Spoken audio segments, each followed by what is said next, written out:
જય સ્વામિનારાયણ મિત્રો.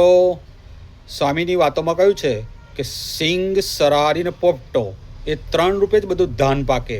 સરારી ડુંડું અને પોપટો એટલે ચણાનું પોપટું હોય, એ રીતે 3 વસ્તુથી જ બધા ધાન પાકે ખાવા પીવાના. એવી રીતે સ્વામીની વાતોમાં કહ્યું કે ઘા, વા અને ઘસરકો.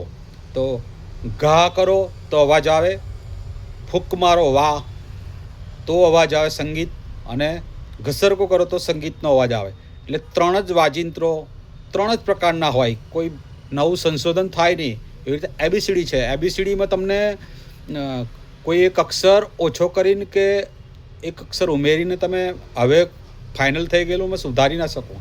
કક્કો બી એ રીતે તમે સુધારી ના શકો.